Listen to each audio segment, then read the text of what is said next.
Tá aí. A nossa revista se chama, ó, tá aí. Ela se chama Palavra que Ilumina a Vida. Essa é a revista desse nova que chegou. E nessa Palavra que Ilumina a Vida, ela apresenta para nós, assim, a apresentação da revista ela é bastante interessante, porque é feita pela equipe, né, de edição da revista, que trabalhou junto durante 10 anos. Então, uma equipe que tem um fôlego interessante, que trabalhou com muita consistência, com muita segurança, e eles nos passam um certo recado, né, dizendo assim, que eles entendem que a escola dominical é esse espaço para a formação da vida, que não é outra coisa senão aquilo que nós acabamos de afirmar lá no culto, né? Todo mundo afirmou exatamente isso. A vida passa pela escola dominical e tudo que a gente aprende na escola dominical ela vai ficando, né? Vai se agregando ao nosso modo de ser e de ver a vida, e a gente vai encaixando e incluindo tudo isso. Então, a apresentação que é feita na própria revista, para a qual eu chamo a atenção de vocês, que quando cada um tiver a sua revista, então leia com atenção, né, ela parte desse pressuposto, essa primeira afirmação, assim, a escola dominical é um espaço de formação para a vida. É por isso que a gente valoriza a escola dominical. Acabamos de dizer isso no culto de diversas formas, de diversas maneiras, com diversos depoimentos, né? E a ênfase maior ainda é nessa revista de que a escola dominical é para formar pessoas cristãs, vejam que interessante isso, que se pareçam com Jesus. A afirmativa é exatamente essa. Pessoas que se pareçam com Jesus, servindo e amando ao próximo. Eu li essa frase, eu fiquei pensando assim, parece tão simplório, né? Parece tão basiquinho, eu vou imitar Jesus, né? Uma coisa assim meio desse tipo. Depois eu voltei, né? E conhecendo as pessoas que fazem parte da equipe, enfim, e o jeito como elas trabalham, eu fui me dando conta que não, que exatamente é resgatar em Jesus esse caráter exemplar, né? Esse caráter modelar que ele tem.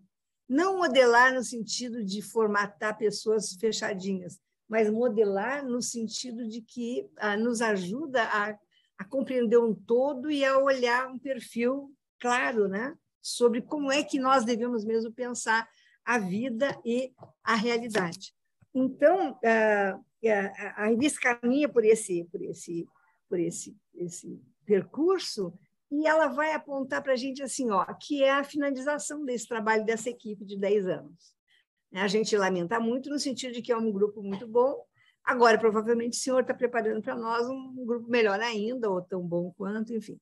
Então, assim, eu só queria chamar a atenção disso, porque nós estamos fechando um ciclo lá no campo da Igreja Geral, né, que prepara os nossos documentos e o material que a gente usa.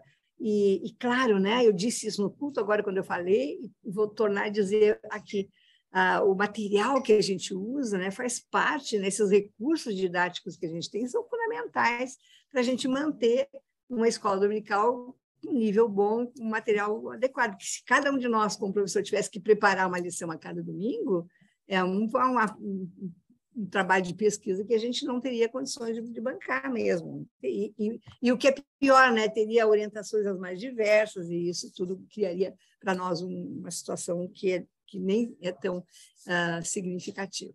Antes de começar, quero saudar a Ivada, que chegou. Que bom, Ivada, Deus te abençoe, coisa boa tu estar conosco. E vamos lá, então. Qual é a lição número... mais uma coisa eu quero dizer. Nessa nossa revista nova, a equipe esclarece para nós assim, ó, não se assustem, porque em algum momento... Não, eles não dizem assim, não se assustem, né? Eu estou dizendo, coisa de gaúcho, assim. Mas assim, ó, tem momentos em que nós vamos resgatar lições passadas. É mais ou menos assim como se fosse uma coletânea de lições interessantes que já foram estudadas. Mais para trás, mais para frente, enfim. Então, eles dizem assim, ó, mas isso não é problema, porque, na verdade, cada vez que a gente olha, né, como a gente é ser dinâmico, cada vez que a gente olha para um conteúdo novo, ou mesmo um conteúdo antigo, a gente dá dimensões novas, porque a nossa experiência de vida já é outra, e nós já vamos olhando, e as contribuições das pessoas também são outras e tal. Então, é só para dizer que, talvez, em alguns momentos, em algumas das lições que a gente for estudar aqui para frente, a gente reconheça alguma coisa que a gente já tenha feito, Mas, como nós temos esse rodízio de professores, como a gente mesmo faz rodízio aqui, nem sempre são as mesmas pessoas que estão, isso não vai ser problema nenhum para nós. Muito bem. Qual é o título da nossa lição de hoje, né? Que se insere na primeira unidade. Eu não disse que as lições são 23, sempre são 23, e elas estão distribuídas em 3 unidades básicas. A primeira delas é a unidade Palavras de Fé. São 10 lições, não sei se a Luciana quer colocar, mas também acho que não é fundamental isso. Mas quando cada um pegar a sua revista, vai ter. Isso não é novidade nenhuma, está lá na revista. De qualquer forma, as 10 primeiras lições, elas estão encaixadas aqui, ó, exatamente, ó, um pouquinho mais para cima, Lu. Aí, ó. A primeira unidade, então, se intitula Palavras de Fé. E são 10 lições que são alicerçadas em personagens, não é, do Antigo e do Novo Testamento. Figuras emblemáticas na Bíblia, figuras importantes. Nós tivemos uma vez uma revista, alguns anos atrás, que as 23 lições foram personagens bíblicos. Isso foi muito interessante, né? Porque não foi só a biografia, foi o papel de cada um na história bíblica e tal. Bom, essas 10 lições são o resgate de alguns desses personagens que foram estudados lá para trás e que a gente vai revisar. Nós começamos hoje com Jesus, né? Olha que coisa interessante, é o primeiro que nós pegamos aí é Jesus. Bom, a segunda unidade, que está aqui na tela para vocês verem, são Palavras de Esperança. São 8 lições. E essas lições são, assim, mensagens inspiradoras para tempos difíceis. Aquela coisa assim de vamos ter esperança, né? Está difícil, mas vamos lá. Então, são 8 lições desse tipo, que são sempre bem-vindas cá entre nós, né? Foram nesse tempo de pandemia, são quando a gente enfrenta dificuldades específicas cada um, e para frente da vida sempre, porque nunca tudo são flores, as coisas são complicadas, muitas vezes a gente sempre precisa dessas lições. E depois a terceira unidade é composta de 5 lições, que são palavras de solidariedade, ditas palavras de solidariedade, né? Que são aquelas lições que vão reafirmar o nosso compromisso com Deus e com o próximo. Aquelas que têm, digamos assim, um teor mais de vamos lá, vamos trabalhar, vamos inserir, vamos fazer a diferença, vamos fazer as nossas interferências no mundo, na sociedade, na realidade que a gente vive, né? Essa chamada a uma participação mais efetiva. Então, aqui estão resumidas, rapidamente, para a gente ter um panorama, as nossas 23 lições. As palavrinhas fundamentais delas são fé, palavras de fé, esperança, palavras de esperança, e solidariedade, palavras de solidariedade. Então, fé, esperança e solidariedade são os 3, vamos dizer assim, os 3 motes, né, para nossa convívio nesse tempo agora, que vai chegar até, provavelmente, janeiro, fevereiro. Não fiz as contas ainda, mas eu acho que é um pouco isso. Ok? Podemos começar, então? Muito bem. Então, Luciana, não precisamos necessariamente colocar tudo. Bom, podemos colocar, tudo bem. Deixa eu fazer essa primeira parte, quando for o objetivo, tu coloca. Tá? A lição para nós começa assim, ó. A proposta é, vamos pensar quem é Jesus para nós? Qual é a ideia que eu tenho de Jesus? O que eu penso de Jesus? Se eu tivesse que dizer Jesus em 3, 4 palavras, resumir, caracterizar, apresentar Jesus, eu diria o quê dele? Vamos fazer rapidinho? Bia, vamos lá, Bia. Eu sou rápida. Jesus é vida. Legal. O que mais? Pedro, vai.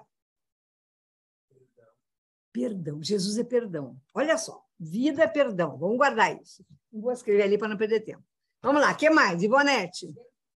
Deus encarnado. E Alexia? Bondade. Deus é bondade. Olha que louco isso, ó. Gente, vou dar uma canetinha agora aqui. Está com ela aí? Ela me empresta, por favor. Ó, então, vida. Obrigada. Vida. Vamos lá. O que mais? Vamos pensar. Vida. Salvador. Bondade. Deus encarnado. Salvador. Vida. O que mais? Projeto de Deus para nós. Janice, alguma coisa? Revolução. Li. Amor. Legal. Oi? A Luciana, desculpa, Lu, não te ouvi. Diga, Salvador? Não, eu falei Salvador. Salvador, já tinha anotado aqui. Legal. Quem mais? Darlene. Exemplo. Então, vamos lá. Veja só que louco. O nosso texto de hoje é um texto do Evangelho de João. É João 1, do 1 ao 14, é o início de João. E o Verbo se fez carne, habitou, que é aquele texto lindo, que é um texto altamente teológico, né? Então, João é teologia pura. E vamos lá, que coisa louca. Quando a gente vai falando de Jesus, o que a gente vai dizendo? A gente vai dizendo coisas que vão se encaixando numa história teológica mesmo. Veja, é Deus encarnado, é Salvador, portanto, encarnado para salvar, é vida para a gente, não é? É amor no mais alto, na mais alta expressão, não é? É bondade, porque é bondade de Deus dar o seu filho, né? E assim nós vamos sucessivamente construindo essa lógica teológica de Jesus, né? Quando a Darlene diz assim, é exemplo, a gente dá uma puxada aqui para dentro da nossa lição, né? Porque nós estamos exatamente hoje trabalhando a ideia de que nós precisamos de palavras de fé, e o primeiro exemplo que vem para a gente crer é o exemplo de Jesus. Então, Jesus se apresenta para todos nós nesse viés teológico, ou seja, há uma grande discussão entre o Jesus humano e o Jesus divino. E parece que todos nós temos dentro de nós essa noção do Jesus divino, né? Do Jesus que veio com uma tarefa. Bom, a discussão de fundo da nossa lição de hoje é essa discussão, né, sobre reconhecimento da humanidade de Jesus para que a gente possa entendê-lo como um exemplo, como um modelo. Porque se a gente pensar no Jesus divino, como que nós vamos seguir o Salvador, o que se encarnou, aquele que deu a vida? Bom, né? Todos esses elementos que constituem essa nossa visão de Jesus, eles estão plenos, cheios em nós de uma perspectiva teológica divinitória, né? É o Jesus divino, é o lado divino de Jesus. É o Deus feito homem. É assim mesmo que a gente entende. É assim mesmo que a igreja prega. É essa visão que a gente vai construindo de Jesus. Ah, é um homem, veio, tal, mas é Deus que se fez homem, né? Para nós parece que prepondera essa visão do Jesus divino. Bom, a lição é um problema para nós, porque a lição puxa para o outro lado. A lição puxa para o Jesus divino. Desculpa, me perdoe. Para o Jesus humano, né? É esse homem que veio, que se encarnou, que a gente, então, pode ter como exemplo. Quer dizer, em outras palavras, na figura de Jesus, no exemplo de Jesus, há coisas que são passíveis e possíveis de serem vividas. Aí é que está o negócio. E aí entra aqui. Jesus é amor, alguém falou isso, não sei quem, né? Alguém falou que é exemplo, né? Então, assim, aí tem alguns atributos que são da ordem do mais ou menos humano, mais ou menos próximo de nós. Para a gente, então, entender que, na perspectiva da lição de hoje, o que a gente vai discutir é o Jesus humano, é o Jesus feito homem. É esse cara mais perto da gente, é essa figura possível de ser seguida, de nos modelar, de ser para nós uma perspectiva de modelo, né? Bom, então, o objetivo da nossa lição, aí, Luciano, se quiser colocar, pode colocar, que fica mais fácil. Vocês conseguem ler aqui ou não? É, porque daí eu acho que fica mais... eu botei letra, fiz letra grandona, vê se dá. Tá? Então, porque assim, talvez a gente consiga avançar com mais rapidez, essa é uma estrutura da aula, né? Não tem problema. Então, vamos lá. O objetivo, então, é afirmar a encarnação de Jesus, destacando exatamente a importância desse mistério que Jesus carrega para a nossa fé. Ele é filho de Deus? Claro, ninguém está discutindo isso. Ele é o Deus feito homem? Claro, nós estamos discutindo isso. Tudo que nós dissemos é verdadeiro. Mas ele é também só um homem, em alguns aspectos. E aí a frase lapidar, né, dele como homem é meu pai, para que me abandonasse. lá na cruz, na hora final, né? Quer dizer, esse é um homem, é um humano limitado que vem e grita, estou desesperado, né? Como é que a gente faz? Bom, então, assim, nosso objetivo é exatamente destacar essa importância do Jesus humano, né? Que acaba se configurando como digamos assim, um mistério a desvendar, para a gente poder entender como é que essa coisa aconteceu, todo esse processo de encarnação de Jesus, né? Bom, aí a gente vai na sequência para o texto bíblico, eu queria que a gente lesse, o João é muito bonito. Alguém pode ler para nós? E, Luciana, se alguém ler lá, vai ouvir? Não? Vamos ver. Quem pode ler? É João 1, de 1 a 14. Se eu ler, dá para Quer que escutar eu lendo aí? Não, eu quero saber. Tu pode ler para nós? Então, se tu leres, a gente ouve aqui, né? Ah, então melhor. Então, lê para nós, Luciana, porque daí a gente ouve em vez de eles não nos ouvirem. Vamos lá. No princípio era o Verbo, e o Verbo estava com Deus, e o Verbo era Deus. Ele estava no princípio com Deus. Todas as coisas foram feitas por intermédio dele, e sem ele, nada do que foi feito se fez. A vida estava nele, e a vida era a luz dos homens. A luz resplandece nas trevas, e as trevas não prevaleceram contra ela. Houve um homem enviado por Deus, cujo nome era João. Este veio como testemunha para que testificasse a respeito da luz, a fim de todos virem a crer por intermédio dele. Ele não era a luz, mas veio para que testificasse da luz, a saber, a verdadeira luz que, vinda ao mundo, ilumina a todo homem. O Verbo estava no mundo, o mundo foi feito por intermédio dele, mas o mundo não o conheceu. Veio para o que era seu, e os seus não o receberam. Mas a todos quanto o receberam, deu-lhes o poder de serem feitos filhos de Deus, a saber, aos que creem no seu nome, os quais não nasceram do sangue, nem da vontade da carne, nem da vontade do homem, mas de Deus. E o Verbo se fez carne e habitou entre nós, cheio de graça e de verdade, e vimos a sua glória, glória como do unigênito do Pai. Vamos orar, gente? Deus amado, nós queremos te dizer que estamos aqui para aprender a tua palavra. E que nós vamos usar no dia de hoje esse belo, magnífico texto. Que tu fales aos nossos corações, Senhor, que tu nos ajudes a compreender a tua proposta para a nossa vida. Nós oramos agradecidos, seguros de que estamos aqui pela tua vontade. Em nome do teu Filho, Jesus. Amém.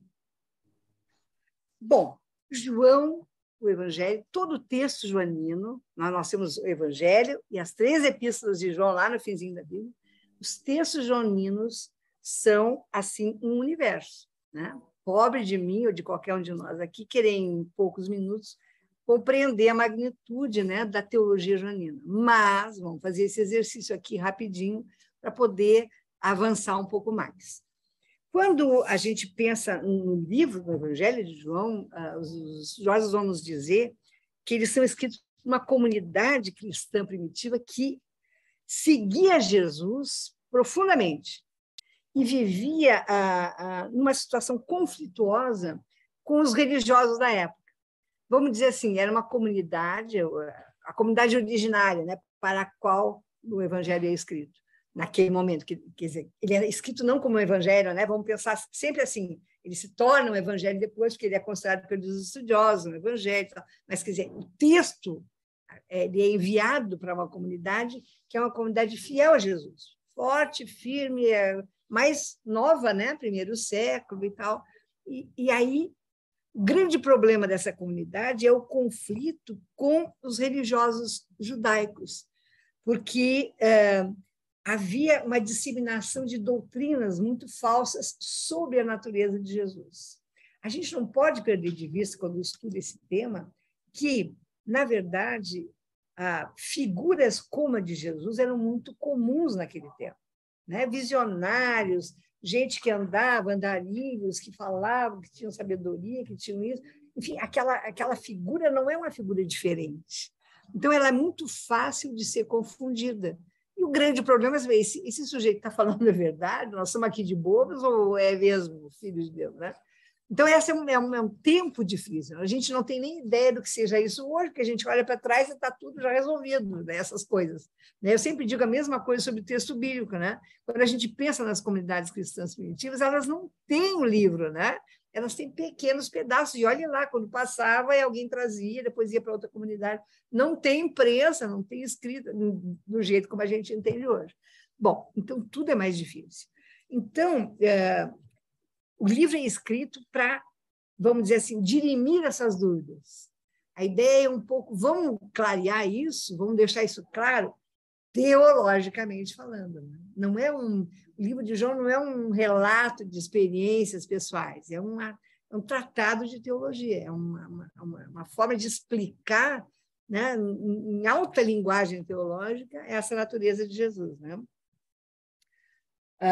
Nós vamos falar um pouquinho depois sobre esses dois grupos, os grupos que estavam criando falsas doutrinas. Eu me lembrei ontem, quando estava preparando, das fake news, né? Porque tenho visto cada coisa na televisão, eu tenho recebido cada coisa nos meus grupos, assim, que as pessoas gastam horas para construir bonitinho uma mentira, uma coisa que está errada, enfim. Né? E eu pensei, bom, na época devia ser uma coisa meio parecida. Imaginei assim, o mercado, o lugar das compras, as pessoas falando e passando adiante essas informações. Bom, mas vamos para o texto, né? E o texto começa dizendo assim que o verbo era Deus e o verbo estava com Deus. Né? Então, vamos entender um pouco o que é esse logos, esse verbo, a palavra numa tradução melhor. Para nós, no português, a melhor tradução é palavra. Né? A palavra no sentido de que a palavra tem movimento, a palavra tem vida, a palavra ela se ajusta. Né? Basta a gente pensar que o sentido da palavra lá no Rio Grande do Sul tem um sentido, X palavra, quando chega em São Paulo tem outro, né? Aipim, mandioca, como é que chama aquela outra no Nordeste? Macaxeira, enfim, é a mesma coisa. A palavra tem essa vida, né? Ela vai se ajustando, ela vai... Enfim, então, quando João diz e o verbo era com Deus, e no início era o verbo, né? A gente está falando de uma força criadora, de um dínamo, né? Da força do mundo.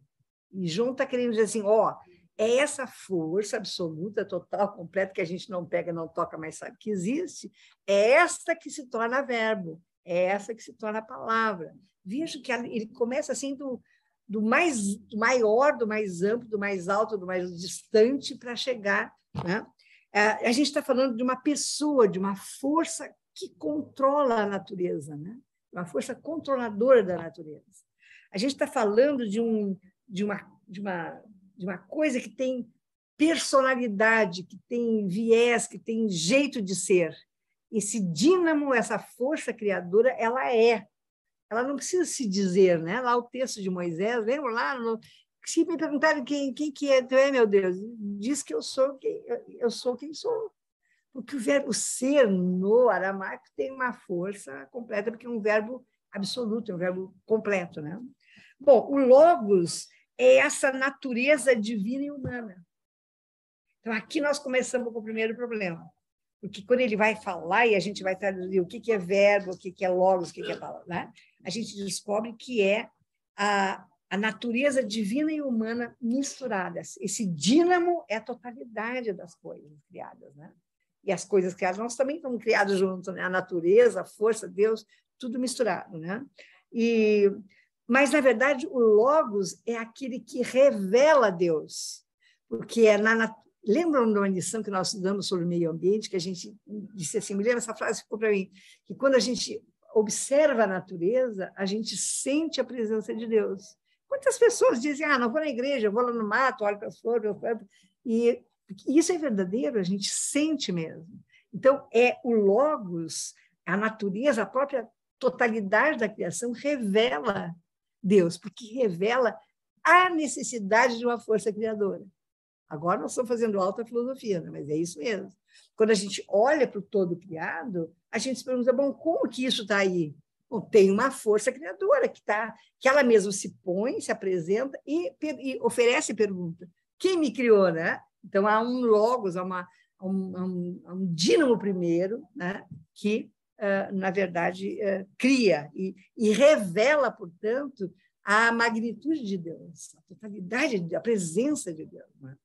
É muito louco isso, né? Então, o que a gente quer pegar do texto de João aqui para a nossa lição de hoje?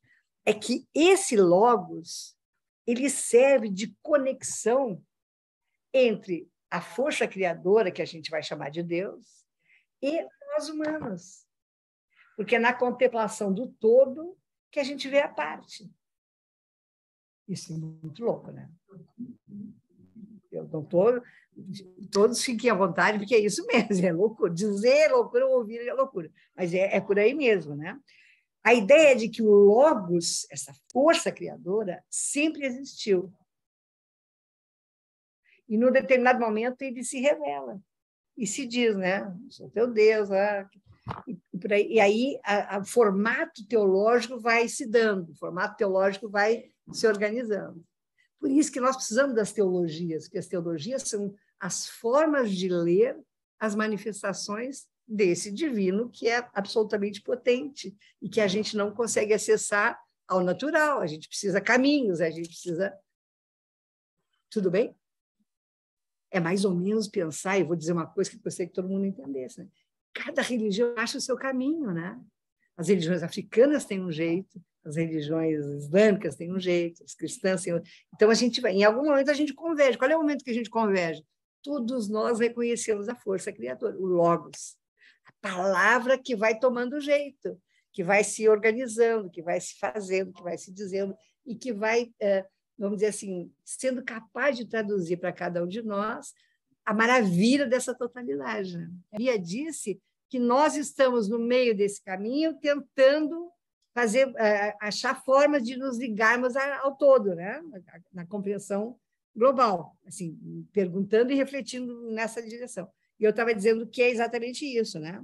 Agora, veja o seguinte. Obrigada, amor. Veja o seguinte. No texto bíblico tem uma outra palavra que ela é fundamental para nós, que é a palavra habitar, né? O verbo habitou. Então, o que é mesmo habitar, né? Habitar, na tradução literal, é acampar, é armar a tenda. Ontem eu estava vendo televisão encantada com a loucura que está acontecendo na Inglaterra, né?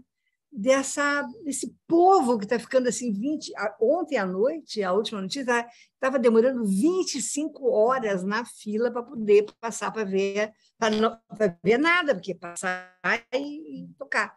Né? E as pessoas assim, mobilizadas, compungidas, né? Reconhecendo assim, eu acho assim, uma situação de inclusão, né, de uma liderança que, enfim, teve seus méritos, muito interessante. Então, assim, aí nessa fila tinha gente com barraquinha pequenininha, e as pessoas lá, né? E então, assim, aí, o que eu me dei conta, né? O homem saiu de dentro da barraca, tinha aguinha na mão, tinha um paninho para limpar o rosto, e ele estava ali com as coisas necessárias. Então, acampar, armar a tenda, é, na verdade, fazer uma casinha, uma casa, né, com aquilo que é o mínimo necessário para a gente sobreviver e ficar junto. Né? Quem já fez camping? Camping é uma maravilha, né? Eu já fiz muito camping com filho pequeno, era uma loucura. Mas, assim, maravilhoso, porque é o convívio, é o contato, é o estar junto, né? Acampar é um pouco essa coisa de ficar junto. E, na verdade, a ideia de acampar, de armar a tenda, ela remete àquela tradição do Êxodo, lá com os tabernáculos do Senhor e tal. E diz assim que é no tabernáculo, né, que um Deus... no Antigo Testamento, a visão é assim, é preciso o tabernáculo para que Deus se revele. Lembra da arca, que o pessoal andava com a arca todo o tempo? Sem a arca, parece que Deus não estava junto, porque a arca era o símbolo, a significação de Deus. E aí, esse Deus se revela, ele convive de perto, ele caminha com seu povo na hora que ele caminha na tenda. Né? Essa é a visão do Antigo Testamento. É um Deus que está significado, que está representado, né, na Arca da Aliança. Né? Agora, na direção daquilo que a Bia falou e que alguns de nós já falamos, na lição, na perspectiva do Jesus humano, né, Jesus é esse lugar do encontro com Deus. Olha que frase linda. A lição traz isso que eu achei uma preciosidade. Né? É no Jesus que a gente se encontra, nós, dentro de uma perspectiva teológica cristã. Tá, agora nós vamos fechar a nossa casinha aqui, não tem nada de africano, nada de islâmico, porque nós somos cristão aqui. No cristianismo, a teologia vai nos dizer isso, que Jesus, que o Cristo humano é essa figura que vem para estreitar esse caminho, né, vamos dizer assim, para facilitar essa caminhada e dizer, junto comigo vocês chegam lá, né? É aqui que nós vamos. Esse é a teologia de João, né? Isso é muito bonito. E ele vai dizer assim que é um texto citado, inclusive, na lição, que é muito boa. Quando vocês pegarem a revista, vocês vão poder chegar a acessar na internet. A lição é muito boa. E tem um texto de uma pessoa chamada Bortolini, eu não conheço, que diz assim, Deus está presente no meio de nós numa pessoa. Né? O ser humano Jesus é essa pessoa que faz a ponte. É como se a gente pensasse que tem dois lados, né? E tem uma figura, tem uma história que anda por aí, que é uma cruz, assim, né? Que as pessoas caminham ali. Assim. Jesus é essa pessoa que faz que facilita, vamos dizer assim, esse encontro. Vamos falar desse jeito, né? E qual é o cenário onde tudo isso é dito? Porque João diz isso porque foi necessário dizer. Então, o cenário daquela comunidade qualquer, havia dois grupos, né, principais, havia muitos outros, mas que a história aí localiza e representa para nós, são dois grupos. Um grupo chamado de docetismo, docere, de ensinar. Né? E esse grupo de pessoas, ele dizia que Jesus era um enviado celestial, era como se fosse um anjo, não é? Que não era verdadeiramente humano, ele só tinha jeito de humano. Né? Ele apenas parecia carne, essa é a expressão. Apenas parecia de verdade, mas não era. E esse grupo também dizia assim, que a vida e morte de Jesus tinham sido uma farsa, uma representação, um teatro. Só para que esse papel, né, que Jesus teria desempenhado, desse um exemplo para os homens de como que devia ser. Isto é, não é nada muito diferente da teologia da encarnação de Jesus. A diferença é que tira o caráter de verdade e esvazia, portanto, todo o sentido do sacrifício. Né? Então, assim, Jesus morreu na cruz, sim, morreu na cruz, mas não morreu por amor, nessa perspectiva do que a gente hoje sente e explica, mas morreu porque esse era um jeito de demonstrar que era possível, que havia, né, tinha como chegar. Então, assim, esse é o grupo do docetismo, é considerado docetismo, que espalhava essas notícias, essas fakes, né, as fake news, como a gente diz hoje, e criava um tumulto nas comunidades religiosas que não tinham ainda uma tradição tão forte, uma segurança tão grande na sua compreensão teológica, até porque estava se formando, era o primeiro tempo. O outro grupo chamava gnosticismo, de gnose, né, conhecimento. E aí ele dizia assim, na verdade, esse grupo era até um derivado do outro, via na mesma direção. E ele dizia assim, né, que o mundo criado era mal, tudo era mal na criação. E que, então, foi criado por um Deus que era mal, não é? Com as características do Deus do Antigo Testamento, aquele Deus dos exércitos, o Deus vitimizador, o Deus que brigava, o Deus que lutava. Esse Deus, com essas características, teria criado o mundo. Então, era necessário Jesus para dar uma resgatada nisso. Quer dizer, ele era uma versão piorada da anterior, né? Qualquer das duas esvaziando o caráter sacrificial de Jesus e o caráter, digamos assim, divino que completava o caráter humano de Jesus. Esse era o quadro. Então, aí a gente consegue entender um pouco mais por que João vem com tanta força e faz o evangelho escrito de um jeito completamente diferente dos outros evangelhos, porque não é factual, não é histórico, ele é teológico mesmo. Fala, querida. A Ivonete está falando, já digo para vocês que é. Ela está completando, dizendo que nessa segunda versão desse gnosticismo, era como se o filho tivesse vindo consertar os erros do pai, como se Deus tivesse errado e mandou o filho para consertar, né? É um pouco dessa direção, tá? E aí, qual é a solução que esse grupo apontava, né? Precisa fazer exercícios ascéticos, aqueles exercícios de se penalizar, que a gente viu muito forte na Idade Média. Esse movimento renasce na Idade Média, depois é uma outra história isso, né? E também com práticas de abstinência, quer dizer, sacrificiais. Tudo aquilo que não tem nada a ver mais com a lei do Novo Testamento, que é a lei do amor, né, do cuidado, da misericórdia, da bondade, e por aí afora. Nada a ver com... Enfim, então, esse é o quadro, só para a gente entender, né? Então, a grande questão para esse momento onde o Evangelho de João é escrito e apresentado é discutir os termos da encarnação de Jesus. Como é que se deu mesmo isso? Isso é verdade? Isso é verdade para quê? Como que é? Então, e aí os mais belos textos que a gente vai encontrar sobre a encarnação de Jesus estão lá exatamente no Evangelho de João, né? Que é o Evangelho da teologia mesmo, né?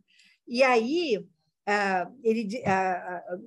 naquilo que a gente chama aqui de desenvolvimento da aula, agora já caminhando para uma clareza maior, que negar a encarnação é minimizar o sacrifício de Jesus, portanto, é impossível negar a encarnação.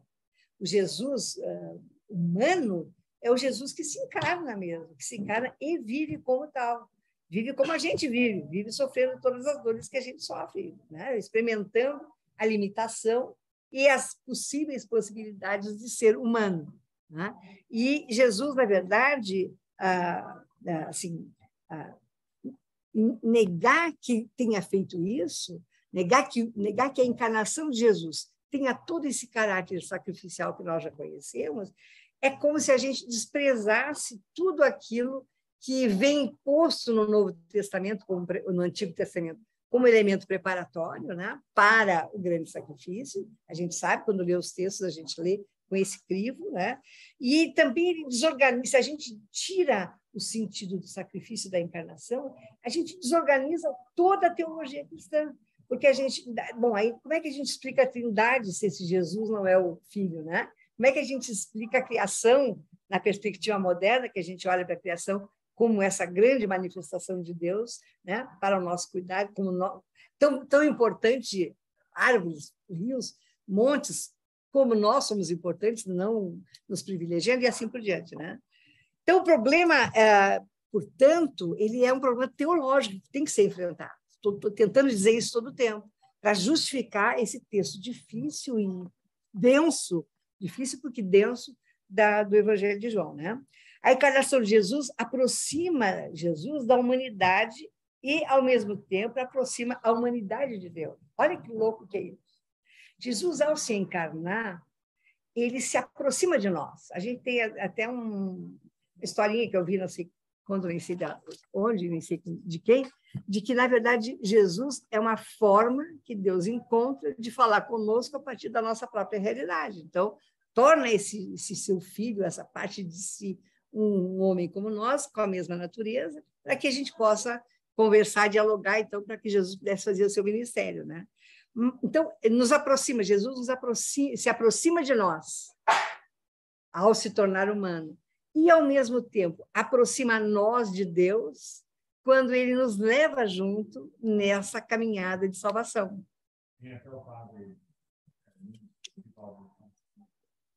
Jesus morre, se assenta à destra de Deus, ele também leva a nossa humanidade. Então, junto, né? Isso é muito louco.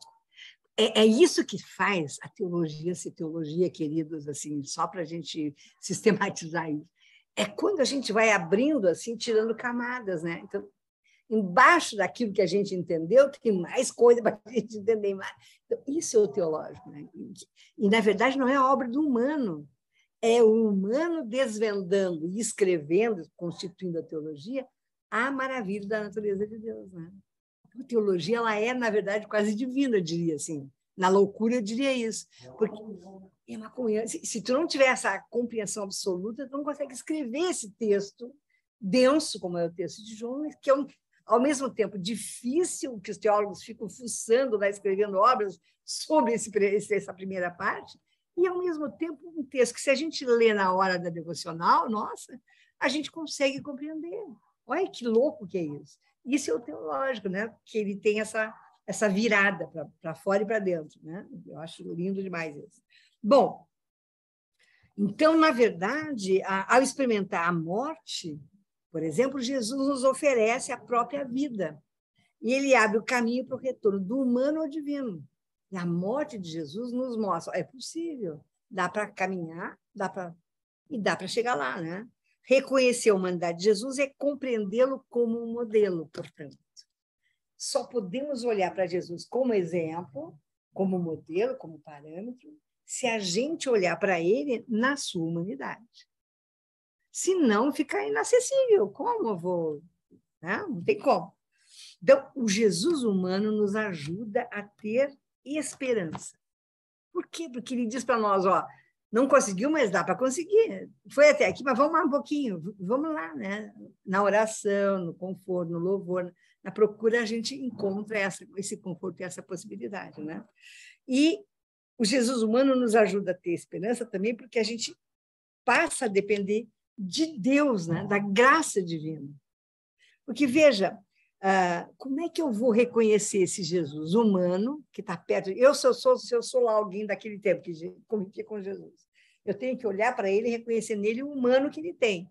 É um homem como eu. E, ao mesmo tempo, eu sou convidado a entender que ele, parte dele, não é só isso. Parte dele é muito mais do que isso. E é por isso que ele pode ser ponte, é por isso que ele pode nos levar junto, né? Isso é muito louco. Bom, Jesus nos fala na cruz. Olha que coisa mais bonita isso. Jesus nos fala na cruz sobre a misericórdia de Deus. Tem coisa mais maravilhosa do que a misericórdia de Deus? Eu pergunto para vocês, ninguém precisa me responder, pense só. Naquelas horas que a gente faz aquele monte de besteira, aquele monte de bobagem, aquilo que a gente queria pedir todas as desculpas do mundo e acha que não consegue, não resolve, a misericórdia de Deus é que nos perdoa.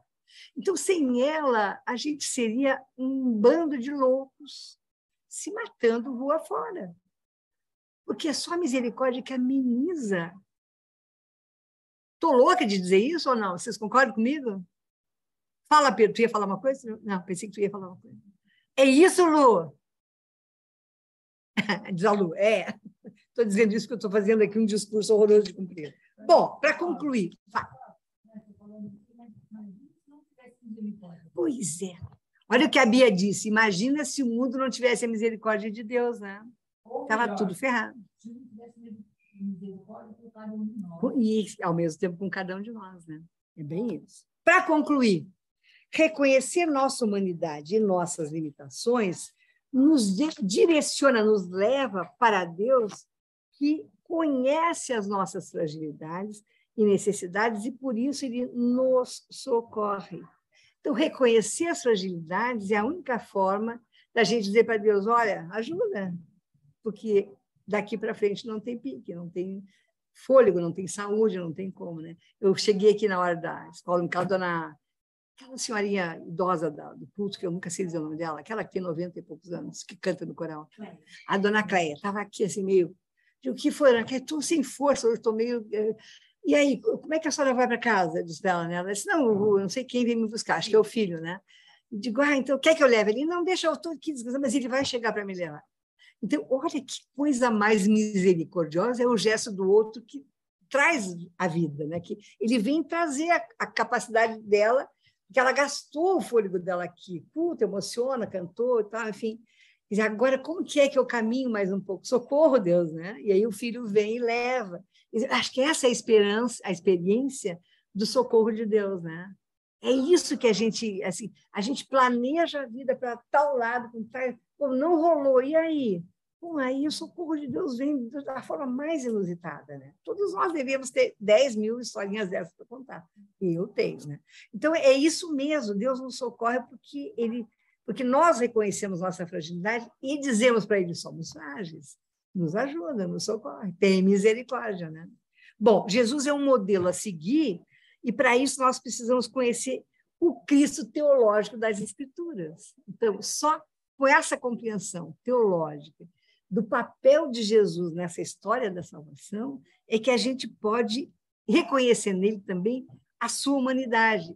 E esta humanidade que nos aponta, sempre que ele precisou de Pai, me ajuda, me socorre, vem comigo, vou orar, vou jejuar, nós podemos fazer o mesmo. Nesse sentido, ele pode ser nosso modelo, né? Quando a gente redescobre nele a sua humanidade, que está lá.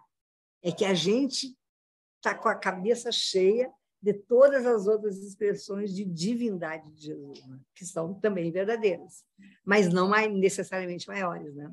Jesus é o autor nesse sentido, o título da lição é Jesus, autor da nossa fé.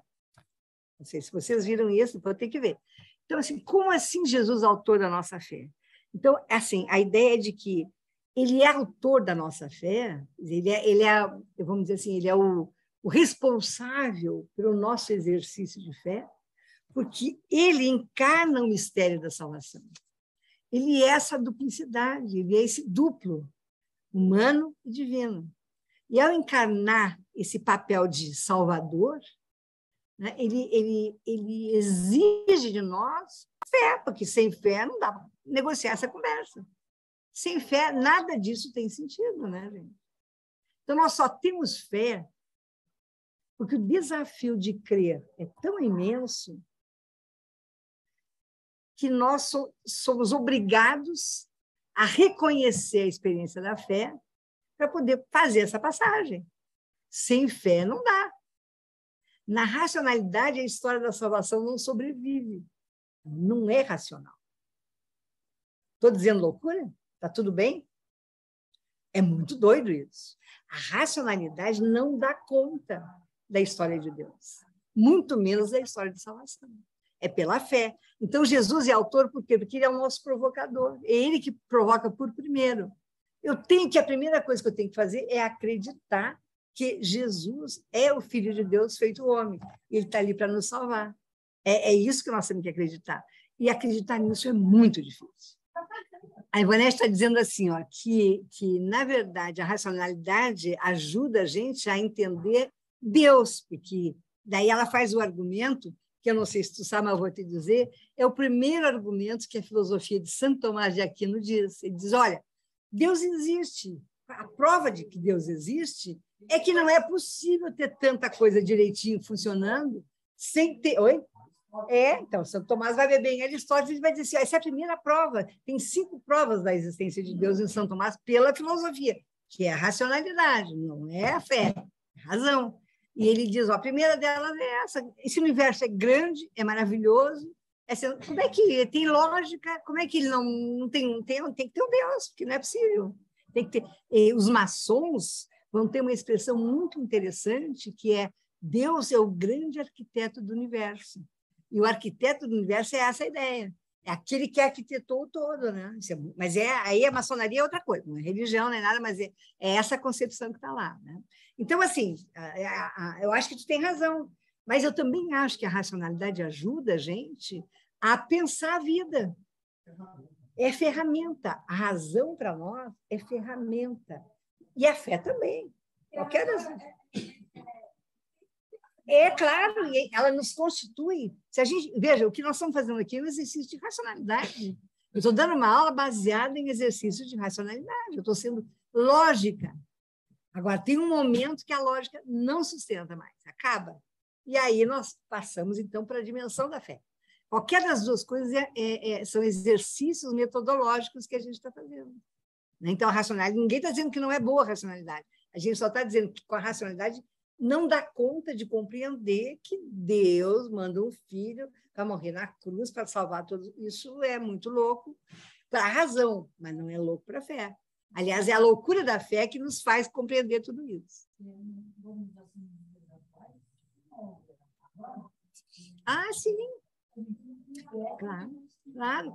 Então, a Bia está dizendo que a razão é fundamental para a gente crescer e ter conhecimento, e é isso. Então, a gente não está rejeitando, uma coisa não se opõe à outra. O grande drama da humanidade é que, ao longo dos tempos, a gente opõe uma coisa para a outra. E não é, as duas coisas são fundamentais para a gente compreender o mundo, né? Cada um no seu quadrado, como diz o outro. Só para concluir, Jesus é o autor da nossa fé, primeiro, porque ele nos desafia, né, a encarnar esse mistério da salvação. Segundo, porque ele se põe como um desafio para o entendimento, que é exatamente isso que a Ivonete está dizendo. Como que a gente compreende todo esse mistério, né? Depois ele nos coloca, e aqui eu acho que é o melhor, a lição não diz isso, mas eu botei aqui a coisa minha. Eu acho que Jesus nos torna assim, nos põe nus, pelados. Hoje de manhã estava frio, fui olhar a 10 graus. Ai, que roupa que eu boto, né? Porque até chegar a hora do culto... Bom, tirar a roupa de manhã com 10 graus aqui em Piracicaba é muito frio. Então, assim, eu acho que Jesus tira a nossa roupa e nos põe nus diante da realidade, nus diante daquilo que a psicologia, a psicanálise vai chamar de a falta humana, né? O humano tem uma falta, ele não é completo, ele não é perfeito. Nenhum de nós somos. Todos nós estamos aqui porque a gente sabe da falta. E a gente procura o que é que falta em mim, que não me deixa inteiro, o que é que não completa a minha humanidade. Então, a falta é um drama em todos os campos da ciência, da filosofia, da psicanálise. Bom, na religião também nós procuramos Deus porque nós temos falta um pedaço na gente. E Jesus é o cara que nos põe nus diante disso. Ou a gente aceita Jesus e tem a misericórdia e tem um caminho que nos responde, ou a gente fica nu no mundo, né? Destituído de elementos que possam nos ajudar. Oi? Perdidos no mundo. Né? E, por último, ele nos provoca, Jesus é o humano que nos provoca a procurar Deus, porque então Deus é a única saída. Né? Não tem muito o que fazer. Bom, a lição era isso, era um exercício teológico que cansou. Eu fiquei cansada de trabalhar. Vamos lá, reações, o que vocês pensam, o que a gente pode completar. Aí eu vou pedir que vocês venham aqui, que é mais fácil, tá? Quem quer falar, vem aqui, tá, Luciana? E também o pessoal de casa, que quiser dizer alguma coisa, que na verdade é tu e o André, né? Então pode ir. Então tá, quem quer dar uma complementada aqui? Vamos fazer isso, né, gente? Fica legal, é bom pra gente. Fale, vem aqui pertinho, tu fala aqui perto, fala para todos nós. Esse termo compreensão, eu acho bastante importante, porque assim, eu compreendo que os judeus, que o povo escolhido de Deus para apresentar, resumindo, para apresentar Deus para a humanidade, para outras pessoas, não conseguiu compreender Deus. Não. Sim. Então, assim, eles não conseguiram compreender Deus. E Deus se fez carne e falou assim, olha, eu sou esse. Então, a gente só consegue compreender Deus a partir de Jesus. Eu sou esse que perdoa, eu sou esse que não apedreja uma prostituta, eu sou esse. Uhum. Então, não dá para compreender Deus fora de Jesus, porque senão a gente comete os erros que os judeus cometeram, né? Exatamente. Maravilha. Deu para ouvir, Luciana, bem? É bem isso mesmo, né? Tanto que os judeus, hoje é uma comunidade imensa, a comunidade judaica, então a gente tem os judeus tradicionais que continuam esperando, estão no ano 5.700 e poucos da era deles, né? Nós já estamos no ano 2022 da nova era, mas eles ainda estão lá contando para trás e, na verdade, não aceitam. E nós temos muitos grupos judeus não ortodoxos que já tem tranquilamente esse trânsito com a aceitação de Jesus, porque compreende que sem Jesus não tem como compreender, não tem mesmo. Tá? Então, assim, fica na procura, fica na espera. Vamos lá, o que mais? A gente também tem outras comunidades que a gente chama de deístas, que reconhecem a existência de um Deus, assim, grande, uma noção de Deus, mas não um Deus pessoalizado, né? Personificado na figura de Jesus. Então, assim, das religiões monoteístas, o cristianismo é a única que apresenta um Deus que se revela, né? Com essa perspectiva que exige que aqueles seus adeptos reconheçam nesse Jesus a presença de Deus. Né? Tá? Quem mais? Dalene, vem. O que eu acho é que a importância também de compreender Jesus nesse aspecto tem a ver com o compromisso, né? As várias formas que buscam Deus fora do cristianismo buscam para si. Jesus coloca para a gente o Deus cuja graça, né, que a gente mais celebra, ela não é de graça nesse sentido, né? A gente até brinca com a palavra nesse sentido, porque ela exige compromisso da gente. Quer dizer, ser cristão é dar esse testemunho. Por isso que eu falei, né, que Jesus é exemplo. A gente tem toda hora que ficar pensando o que Jesus está fazendo nessa situação. Então, gera o compromisso da gente com a nossa vida e com a vida das pessoas. É isso mesmo, é isso mesmo. Jesus é exemplar nesse sentido. A pergunta recorrente que todos nós cristãos deveríamos fazer sempre é: o que Jesus faria nessa situação? É isso. Fale, Lu. Eu acho interessante pensar na perspectiva de Jesus como a nova aliança, né? Como quem nos aproximou de Deus, que agora a gente pode falar com Ele. Porque quando a gente lê o Antigo Testamento, sempre tinha que ter um intermediário, né? Sempre tinha que ter alguém para... A pessoa não podia, parece que ela por si só se aproximar. Então, essa questão da nova aliança, de Jesus permitir isso, que a gente, por meio dele, fale com Deus e conheça Deus na figura dele, né? Isso eu acho muito interessante. Rosa, maravilhosa a aula. Acho que muita gente tinha que escutar essa aula. Que bom. Na verdade, isso que tu está dizendo é muito importante, porque assim, Jesus pessoaliza Deus para nós, né? Deus se torna próximo de nós. Isso é fundamental. A cruz faz isso, né? Reconhecer o sentido da cruz significa reconhecer o imenso amor gratuito que vem pela graça de Deus e que ninguém faria por nós senão Deus, né? No sentido de que nos ama tanto, e por isso Jesus é amor, né? Alguém falou de amor, é num gesto amoroso de Deus que a gente consegue conversar com Deus, se aproximar de Deus, ter essa intimidade com Deus. Eu gosto muito dessa palavra, né? Quem mais? A Maria José, que está assistindo, eu acho, o André está assistindo também, querem falar alguma coisa? Maria José, nem te conheço ainda, quer aparecer para nós? Oi, então, eu vejo assim, né, que nós somos exatamente aquilo que nos tornamos quando somos pegos de surpresa. Às vezes a gente se policia o tempo todo, quer dar exemplo, quer ser isso, quer ser aquilo, né? Mas quando a gente é pego de surpresa com algo que nos contraria nossas vontades, aí nós nos transformamos em uma outra coisa e deixamos de ser um exemplo. Sei. Então, Jesus, quando a gente conhece Jesus, a gente reconhece que a gente tem nele um exemplo. É isso que tu quer dizer? Exatamente. Nós temos nele um exemplo. E por isso que a gente nós somos verdadeiramente aquilo que nos transformamos. Porque se Deus está conosco, se Jesus está conosco, nós temos que ser pessoas melhores. Isso. Tanto nos momentos bons, quanto nos momentos ruins. E, às vezes, nós só somos melhores nos momentos bons. Entendi. Tá. Entendi, mas é que a gravação, a voz está com problema, mas assim, vamos pensar assim, o encontro com Jesus nos transforma, é isso que tu está querendo dizer, e nos faz melhores, não só nos momentos de dificuldade, mas também nos momentos, para sempre, né? A vida se transforma, se torna outra coisa, né? Bem legal, obrigada, Maria José. Podemos terminar tarde hoje já, né, gente? 11h36. Hoje nós passamos dos limites. Uma boa semana para todo mundo. Deus nos abençoe e nos guarde, né? Que hoje nós temos aqui a festa da igreja, almoço. Todo mundo vai esticar aqui a programação da igreja. Tá bom? Um abraço. Tchau, tchau para todos. Obrigada, Lu.